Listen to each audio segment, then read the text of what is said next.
奖的是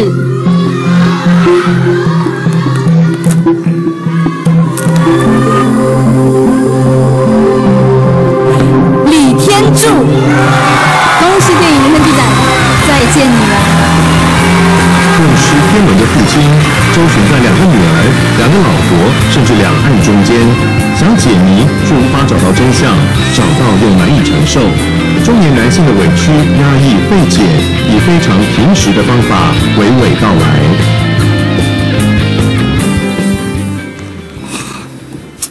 老实说，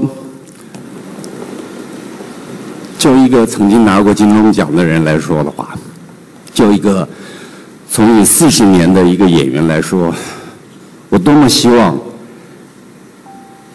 有更年轻的后辈上这个台拿这个奖，那意味着是一种传承。其实他们都很棒，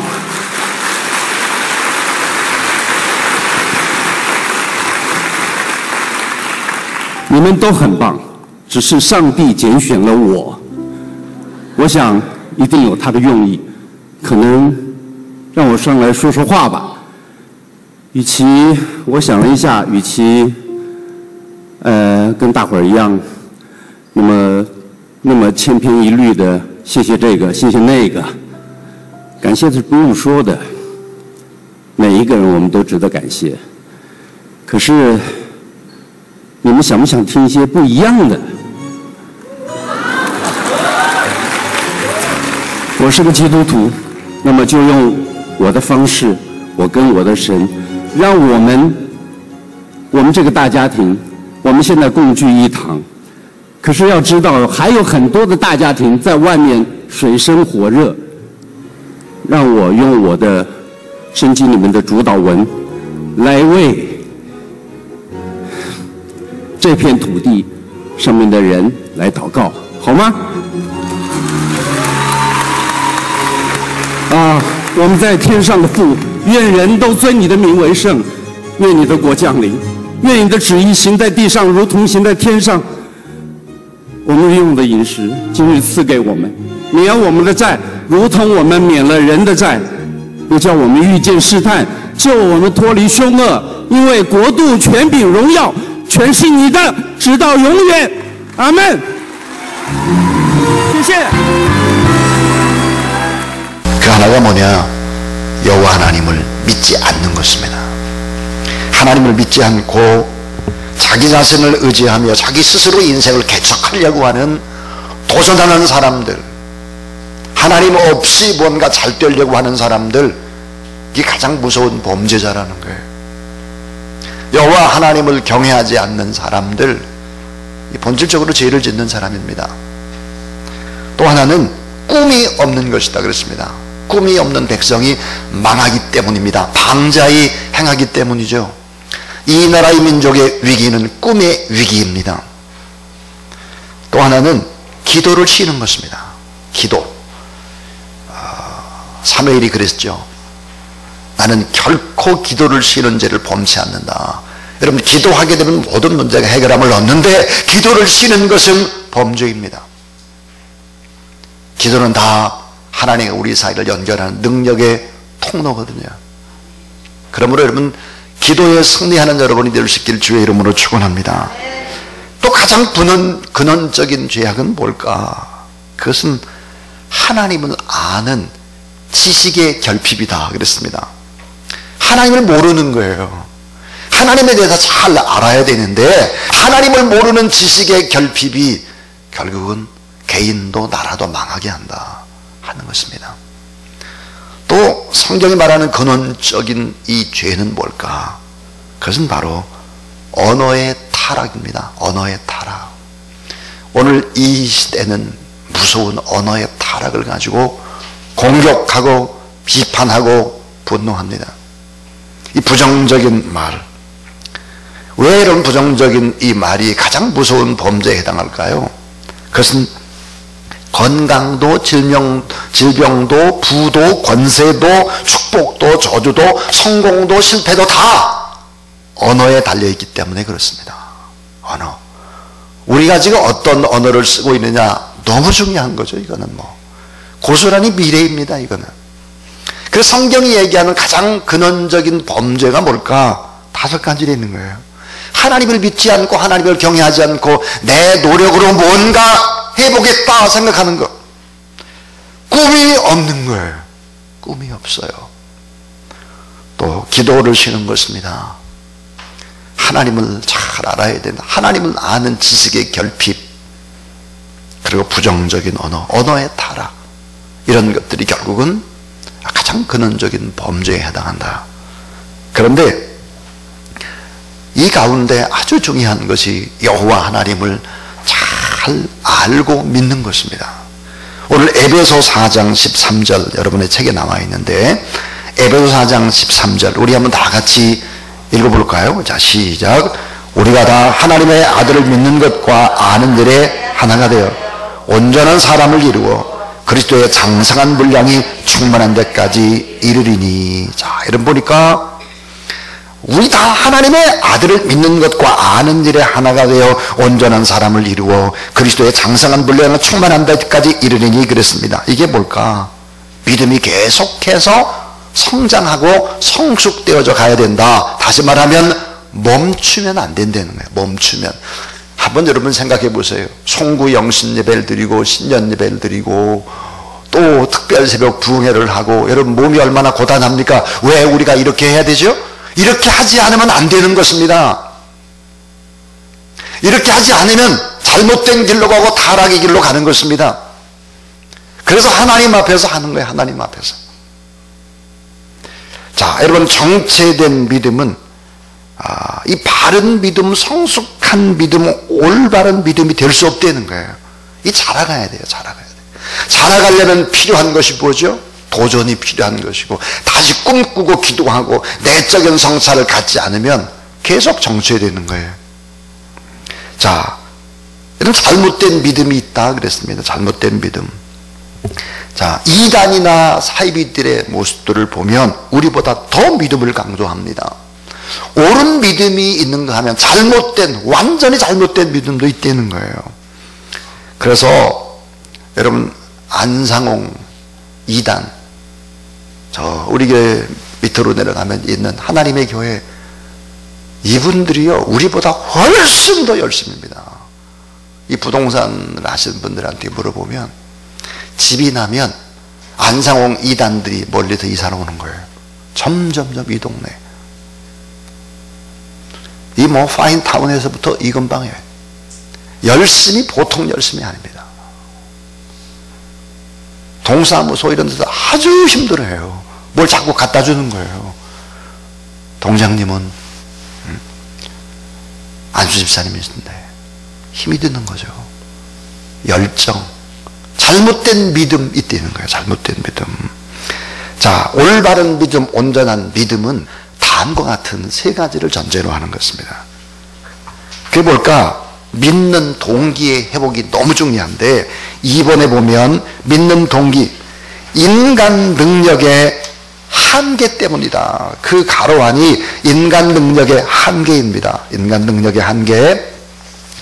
자, 동기가 바르지 않은 믿음은 절대로 바른 믿음이 될 수 없다. 미신이나 우상숭배와 구별될 수 없습니다. 믿음의 동기는 뭘까? 인간 능력의 한계 때문이다. 이 인간 능력의 한계를 느끼는 사람, 교만하지 않는 사람, 하나님, 저는 하나님 없이는 도저히 하루도 살 수 없습니다 하고 하나님 앞에 두 손을 드는 사람, 이게 진짜 믿음의 사람인 거예요. 이 베드로가 예수 그리스도를 인격적으로 만난 밤에 그는 고기 한 마리도 잡지 못한 허탈한 밤이 없습니다. 프로 어부, 갈릴리 수산대학 출신에 정말 이 갈릴리에서 일평생을 보낸 그가 자기 능력의 한계를 통감하던 그날 예수 그리스도를 만납니다. 만약에 그 밤에 그물이 찢어지도록 고기를 많이 잡았다 그러면 예수 그리스도를 만나지 못한 것입니다. 자, 갓난 아이를 보게 되면 전폭적으로 그 부모를 의지합니다. 자기 능력으로는 아무것도 할 수 없기 때문이죠. 아이는 100% 부모님을 신뢰하고 자기를 맡기는 것입니다. 이 실패를 해보고 무너져보고 자신의 능력의 한계를 느끼는 사람들, 이런 사람들이 정말로 하나님을 믿을 수 있는 사람입니다. 두 번째 믿는 동기가 뭘까? 인간 생명의 한계 때문입니다. 인간 생명의 한계. 내가 영원히 한국 땅에서 잘 먹고 건강에 잘 살 수 있겠다라고 생각하는 사람은 하나님을 잘 믿지 않습니다. 인간 능력의 한계를 인식하는 것이 믿음의 동기인 것이 분명합니다. 그러나 이것만 가지고는 안 된다는 거예요. 능력의 한계를 느꼈던 사람도 이제 내가 능력이 생겼다, 부자가 됐다, 권력이 있다, 뭐가 됐다 그러면 어때요? 고개를 쳐들어요. 교만해집니다. 누가복음 17장 예수님께서 문둥병자, 한센병 환자 10명을 고쳐주는 장면이 나옵니다. 자, 그들이 환자로 있을 때 열렬히 예수 그리스도를 믿고 사모하고 목숨을 걸고 예수님 앞에 나왔습니다. 그런데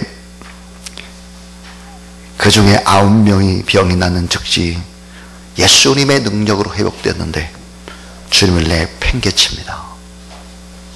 주님 앞에 감사도 하지 않고 내팽개치고 자기 갈 길을 가는 것입니다. 왜죠? 이제는 내 능력으로 건강해졌으니까 내가 살 수 있다 이거예요. 인간 능력의 한계를 믿음의 동기로 삼되 그것만이 아니라 또 다른 동기가 있어야 온전한 믿음이 되는 것입니다. 그게 뭘까요? 인간 생명의 한계다 하는 것입니다. 인간 생명의 한계. 그래서 여러분 창세기 4장 26절 6페이지를 보면 창세기 4장 26절이 있습니다. 한번 창세기 4장 26절 6페이지의 책 한번 같이 읽어보겠습니다. 자, 시작. 셋도 아들을 낳고 그 이름을 에노스라 하였으며 그때 사람들이 비로소 여호와 이름을 불렀더라. 참 중요한 성경 구절이죠. 셋도 아들을 낳고 그 이름을 에노스라 하였으니, 에노스에다 여러분 표시해 보시길 바랍니다. 그때 사람들이 비로소 여호와 이름을 불렀더라. 이게 얼마나 중요한 본문일까? 그때의 사람들이 비로소 여호와 이름을 불렀더라. 그 말은 예배다운 예배를 드렸더라. 하나님이 기뻐하는 예배를 드렸더라 하는 것입니다. 이 에노스라는 뜻이 무엇일까? 에노스는 죽을 수밖에 없는 존재다 하는 것입니다. 다시 말하면 내가 죽을 수밖에 없는 존재구나. 오늘 또 내가 죽을 수 있겠구나.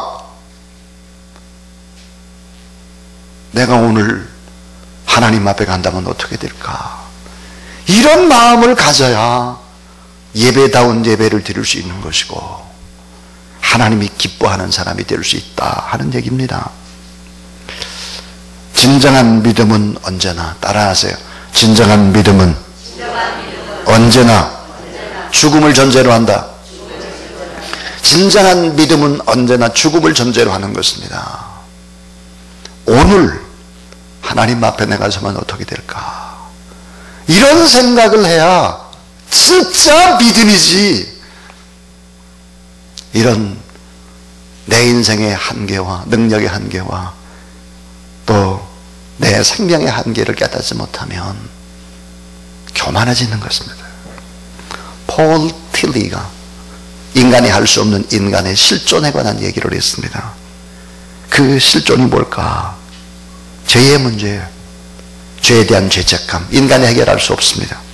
죽음의 문제, 두려움입니다. 염려, 불안, 걱정, 허무, 갈등, 공허, 이건 다 인간의 실존적인 문제이기 때문에 인간의 힘으로 해결이 되지 않는다 하는 것입니다. 여호와 우리 하나님, 그 하나님을 바로 믿게 되면 이런 한계의 벽을 돌파할 수 있죠. 그래서 여러분 온전한 믿음을 갖는 여러분이 될 수 있기를 주님의 이름으로 축원합니다. 자, 거기 보니까 믿는 동기 네 번째는 인간의 한계입니다. 인간의 한계. 인간은 결코 완전한 의에 도달할 수 없죠. 우린 늘 이런 생각을 해야 합니다. 저나 여러분이나 다 하나님이 볼 때 비슷한 존재입니다. 인간이 어떨까요? 인간 너무 악합니다. 사람만큼 악하고 무서운 존재는 없습니다. 너무 변덕스럽습니다.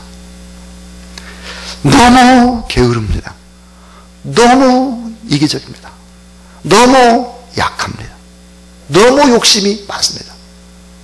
이게 인간의 한계인 것이죠. 유명한 사회학자이며 신학자인 토니 캠펄러는 이런 말을 했습니다. 모든 인간은 죽을 때 자기가 못다 이룬 업적을 후회하면서 죽지 않는다. 바르게 살지 못한 것을 후회하면서 죽는다. 그렇습니다. 신앙이 있는 사람은 언제나 무슨 문제가 생길 때 내가 잘못해서 그래, 이렇게 생각을 하는 것이 바른 신앙입니다 하는 것입니다. 장례식이나 임종 예배 때 죽음 앞에서 두 가지를 아는 것이 인간입니다. 그 하나가 뭐냐면 인간은 죽음 앞에서 하나님의 심판이 있다는 것을 본능적으로 알게 되고, 또 하나 인간은 죽음 앞에서 자기 스스로 완전한 의인이 아님을 철저히 깨닫게 된다 하는 것입니다. 그래서 바르게 살지 못한 것을 후회하면서 죽음이 임박해질수록 그 때문에 괴로워하는 것입니다. 이것이 인간의 한계고 바로 믿음의 동기가 되는 것이다. 자, 온전한 믿음의 동기가 뭘까? 이 세 가지 때문에 믿지 않으면 안 된다는 거예요. 그 하나가 인간 능력의 한계 때문이고, 인간 생명의 한계 때문이고, 인간 의의 한계 때문에 여호와 하나님을 믿어야 된다. 이렇게 여호와 하나님을 믿게 되면은요, 믿는 사람 그 자체가 완전히 복덩어리고 그 자손들이 복을 받고 엄청난 유산이 남겨지는 거예요. 믿음의 사람 그 자체가 엄청난 유산입니다. 예를 들어서 어머니 아버지가 예수 그리스도를 잘 믿고 장로님이고 목사님이고 정말 신실한 사람이다 그러면 그분 자체가 가장 위대한 유산을 남기는 거예요. 돈을 남기는 것이 아니라 신앙이 그렇게 위대한 유산이 되는 것입니다. 자, 제가 스위스에 갔을 때 일입니다. 자, 캘빈이 쓰던 안경과 성경책과 또 라틴어 기독교 강요와 의자와 책상과 걸상과 침대와 만년필과 그가 사용했던 다 찌그러진 밥그릇과 어쩌면 다 시원찮은 것들이에요. 근데 이 캘빈에 쓰던 물건들 이런 것들을 쭉 보면서 그런 것들이 다 믿음의 유산이 돼서 그 믿음의 유산이 저에게 얼마나 많은 이야기를 던져주고 있는지 모릅니다.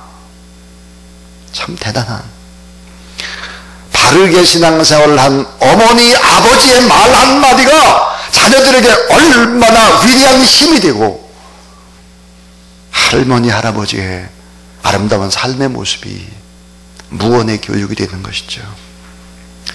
그래서 우리는 살아서 말을 하는 것이 아니라 죽어서도 말을 할 수 있습니다. 죽어서도. 인간이 남길 수 있는 가장 위대한 유산은 바로 이렇게 참신앙인의 아름다운 삶의 모습이에요.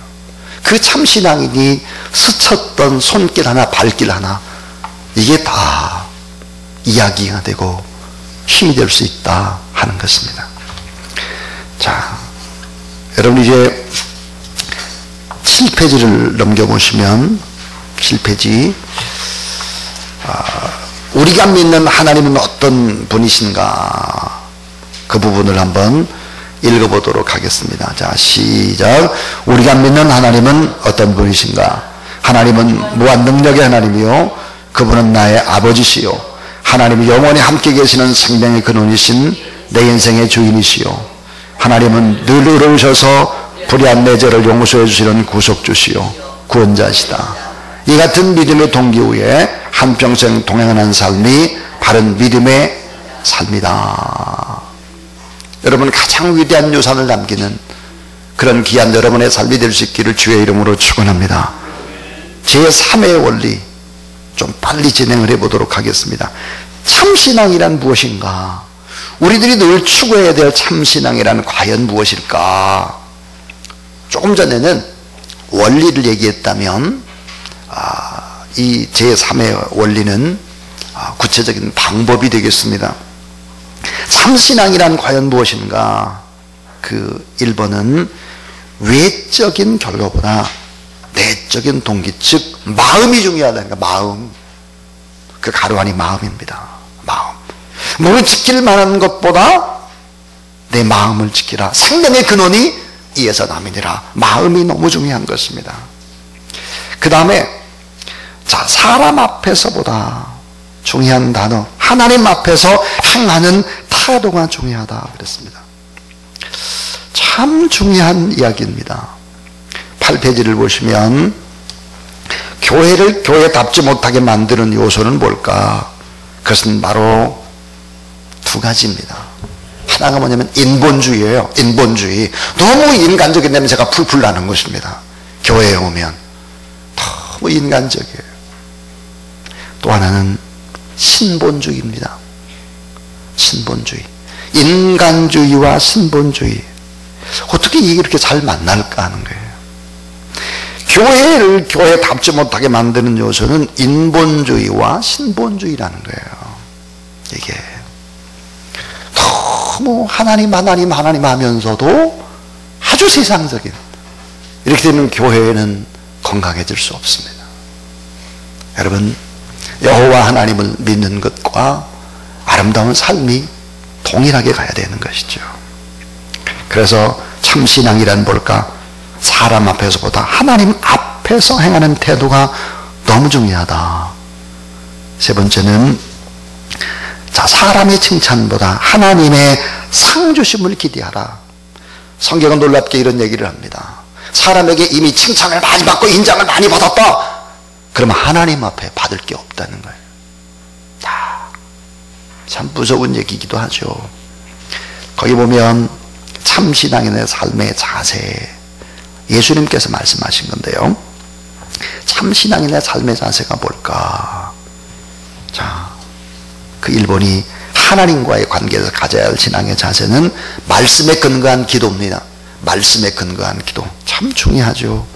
인간을 거룩하게 만드는 요소가 두 가지가 있는데 말씀과 기도다. 사도 바울도 그렇게 말했습니다.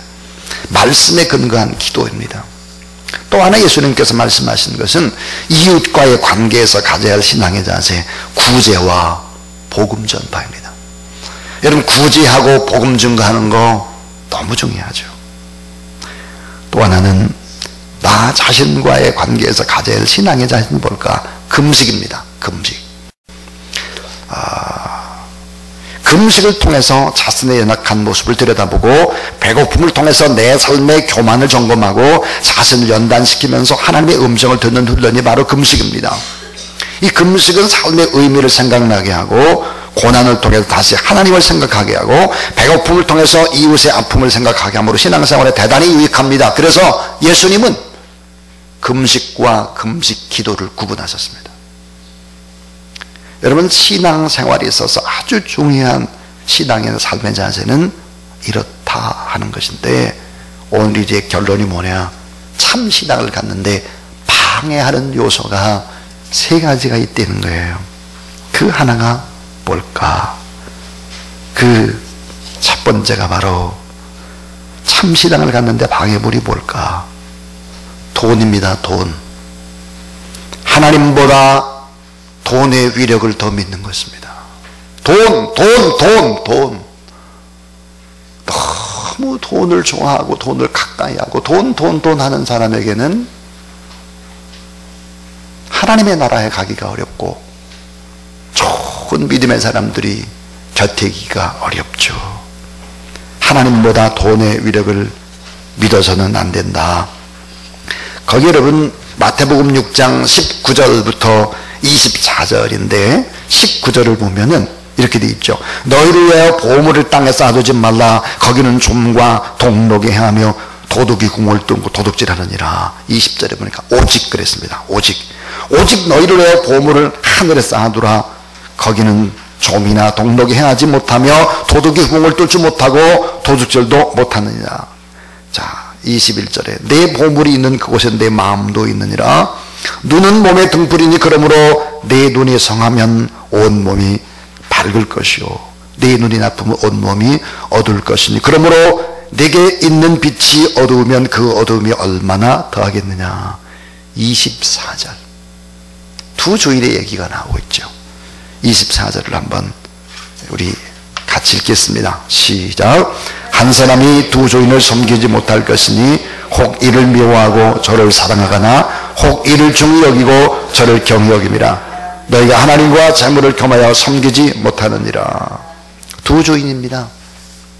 한 주인은 하나님이 될 수 있고 또 한 주인은 맘몬, 돈이 될 수 있다는 것을 알아야 합니다.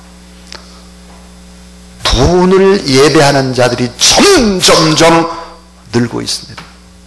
돈이면 뭐든지 다 된다고 하는 생각, 어리석은 생각입니다. 저도 목회자로서 가끔 그런 생각을 합니다. 만약에 물질적인 이런 것들이 있다고 하면 정말 좋은 프로그램이라든지 뭐 이런 걸 많이 할 수 있을 텐데 이런 생각을 놔두고 정신 바짝 차립니다. 이게 아니지. 이게 예수님은 왜 12제자를 길렀을까? 크고 화려한 것보다 왜 부활하신 후에 예루살렘 성전으로 가지 않고 갈릴리 바닷가로 갔을까? 그런 생각하고 정신을 차리곤 합니다. 자, 두 번째, 참 신앙을 갖는데 방해물이 있습니다. 그건 뭘까? 염려와 근심입니다. 염려와 근심. 염려와 근심이 모두 다 뭐예요? 의식주입니다. 먹고 입고 자고 그 수준이에요. 그 수준을 넘지 못한다. 여러분, 우리가 여호와 하나님을 믿는 것은 하나님이 나의 아버지가 되는 것이 구원입니다. 하나님이 여러분의 아버지가 되신다는 사실을 믿으십니까? 하나님이 여러분의 아버지인데 뭐 먹고 입고 자고의 수준을 너무 그렇게 염려하고 근심하고 걱정하십니까? 참 신앙을 갖는데 방해물이 먹고 입고 자고 하는 수준에서, 이방인 수준에서 헤매는 거예요. 그 다음에 자, 세 번째는 비판적인 언어입니다. 비판적인 언어. 자, 거기 여러분 그랬어요. 비판을 받지 아니하려거든 비판하지 말라. 너희가 비판하는 그 비판으로 너희가 비판을 받을 것이요 너희가 헤아리는 그 헤아림으로 너희가 헤아림을 받을 것이니 그랬습니다. 자, 어찌하여 형제의 눈 속에 있는 티는 보고 내 눈 속에 있는 들보는 깨닫지 못하느냐. 참 신앙의 방해물들이 뭐겠나. 돈입니다. 염려, 근심, 걱정, 의식주 수준에서 하는 것입니다. 비판적인 언어입니다. 이게 바로 참 신앙을 깨버리는 방해물이다 하는 것을 우리는 알아야 합니다. 예수님께서 그래서 우리에게 주기도문도 가르쳐 주셨고 쭉 산상수훈 속에서 설교를 하신 것입니다. 이제 오늘 설교의 결론은 바로 여러분 10페이지를 보시면, 자, 우리가 어떤 생각을 가지고 어떤 신앙생활을 해야 될까? 그것은 하나님을 기대하는 생각과 절대 긍정의 생각을 가져야 된다 하는 것입니다. 절대, 자, 긍정의 생각, 하나님을 기대하는 생각, 이런 생각을 가지면 됩니다. 자, 믿음의 중요성에 관한 얘기를 했고, 믿음의 정의, 거기 보니까 믿음이란 하나님께서 우리에게 요구하시는 삶의 태도다 그랬고요. 우리에게 중요한 것은 능력과 자질보다 태도다 그랬습니다. 자, 믿음과 생각. 한 사람의 생각은 그 사람의 존재를 말해준다. 믿음의 생각이란 하나님을 기대하는 생각 플러스 절대 긍정의 생각이다. 그래서 우리가 이런 믿음을 가지고 하나님 앞에 선포하고 나갈 때 결국은 여러분에게 눈에 잘 보이지 않았던 것들이 눈으로 드러나는 증거들이 나타나게 될 줄로 믿습니다. 참 신앙생활 잘하는 여러분이 되길 주의 이름으로 축원합니다.